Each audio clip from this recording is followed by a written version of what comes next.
know that we all have stories about our fathers that are good stories and good memories. And today I want to share with you, in part anyway, what Jesus has to say about His Father, because I think it's important for us to understand some of these things. And I wanted to look at it from what Jesus tells us in a very short verse in John chapter 4, verses 23 and 24. In John chapter 4, verses 23 and 24, because think of it this way, Jesus going out and getting a card that expresses what He thinks for His Father tomorrow, His God the Father. What would that card say, and what would it be all about? Because many of us, we go out and we get Father's Day cards, and they've got some very nice sentiments on it, and they've got things about what fathers mean to us and the like. And this is what Jesus, though, tells us, I believe, what the Father would like for Father's Day. And I think it's really, really encouraging for all of us. In John chapter 4, verse 23, He says, "Yet a time is coming, and now has come, when the true worshipers will worship the Father in spirit and truth. For they are the kind of worshipers the Father seeks." This is what the Father seeks. This is what the Father wants. God is spirit, and His worshipers must worship Him in spirit and in truth. Now, Mac read a little earlier in Jesus' prayer in John 17, that statement about, now this is eternal life, to know the Father and the Son whom He has sent. It is my belief, from what Jesus is telling us, that the Father's desire is for us to get to know Him for who He really is. And the way that Jesus is telling us that the way that we get to know the Father is through Spirit and through truth. Now, we also know that from the beginning, and as God moved on through the life of mankind and He established the nation, that one of the first things that God told us in the Ten Commandments is you shall love the Lord your God with all your heart, your mind, your soul, and your being. You love God before all other gods, one. And number two, He tells us that as human beings that we ought to honor our father and our mother. So there is honor and there is love involved in all of this. When Jesus was later asked, what is the greatest commandment? He said, to love the Lord your God with all your heart, your mind, and soul, and being. So in our card that we want to give to God our Father tomorrow and today, we want to think about, well, Lord, how is it that I can do those things which truly please You in a way that truly pleases You? I think all of us as parents recognize that when our children begin to gain maturity, and all of a sudden they begin to think in ways that we just feel very, very encouraged. My wife and I have been watching the development of our children, each one of them differently, and as they learn and what they've been through. But there's nothing more joyous than to see, as Karen was saying today, that our daughter the wind is filling her sails, and she's, enjoying living, having life.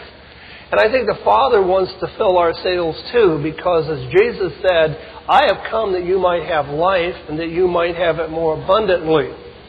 And even in the difficult times, as Carol was saying, and as Karen was saying, we know that they're always there. They're there in a moment's notice. That's the thing about our Father, that we can come to Him in a moment's notice and He'll be right there. And we talk about working with our fathers in the sense of accomplishment. I'm reminded of what Jesus said, I work and my Father works. But that work that we do isn't one of those browbeating works, but rather it's a most joyous, wonderful work that God has given us. And so as Mac has said, that when his father finished that work, and his father sweating, bullets as it were in the middle of the summertime, and he's bringing his dad water, and he's wiping himself off, and he looks like this massive, awesome man, and Mac's looking up to him, kind of like Jesus in John 17. He looked up to the heavens and he prayed that at the end of the day, he said, this is what we've done. This is what we have done together. This is that sense of accomplishment that we have. And that's kind of the statement that you find with Jesus in John 17. Father, I have finished the work which you have given me to do. The work that you wanted me to do. Now glorify your Son, that He may glorify you. So when I think we look at John chapter 4, though, and Jesus is saying this is what the Father wants for Father's Day. He wants worshipers. He wants people who look up to Him for who He really is and all that He really is. And that leads to worship. Mac was in awe of his dad, which is a kind of a form of worship. We look to the faith and the confidence we have and the trust we have in our parents and their ability to always be there for us and to always be consistent. We think of our parents as that we are a gleam in their eye. Clara's point about her grandfather giving her the first apple. She is the apple of his eye. Our Holy Father, our God, we are the apple of His eye. He loves us. We need to. And then as Charles is saying, I'm sharing my service with you. I'm sharing this, and I want you to delight in who I am and what I am doing. And there's a certain pride that goes with that. So if we were searching for the perfect gift for our Father, I believe this is where a starting point of what we're looking for. And it's amazing how anyone who's been a card searcher, you know that when you find the perfect card, it's like, yes, you don't even have to look anymore. My daughter sent me a card for my birthday, and it said, I'm not asleep, I'm only resting my eyes. When she saw that card, she didn't have to look for any other cards whatsoever. It totally described her dad. He's never been asleep, he's just been resting his eyes. Even though resting your eyes sometimes involves a little snoring, puffing, and all of those things, and mouth wide open, and, very, very dry, it's still resting of the eyes. That's how the eyes rest, really, if you understand that.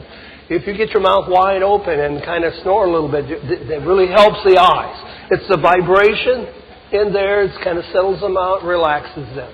So when I got that card, I busted out in laughter. I showed my wife. She busted. We all knew. We all knew what it meant. You see, it's about knowing God, knowing the Father for who He really is.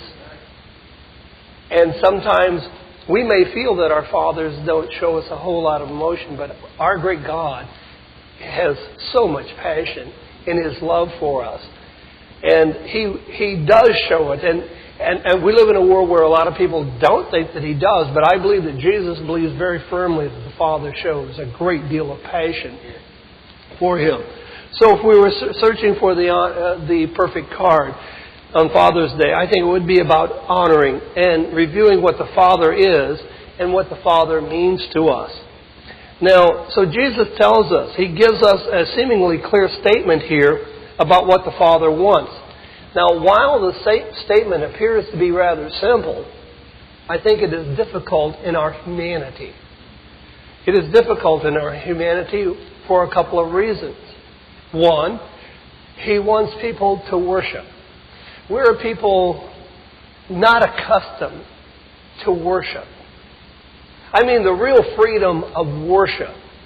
We're more accustomed to style, to what other people think about what worship is. We get carried away by other folk. Jesus, I believe, really knows what worship is all about, but I think we're limited, one. Number two, I think we would all readily agree that in spirit. Well, our humanity has some governors, as it were, in spirit. We can go to the one extreme where people want the Spirit to take them over and run them through things and all of those things where basically they're unaware, as it were. The Spirit is doing all of it for them. The Worldwide Church of God in Fairfield, Santa Rosa, and Modesto are located in the San Francisco Bay Area, regarded as the most prosperous region in the United States. We believe Jesus Christ when He proclaimed in Matthew 6:24 that serving God is more important than serving mammon. We welcome everyone to come and worship and fellowship every Saturday at the times listed on your screen and on our website, worldwidechurchofgod.com.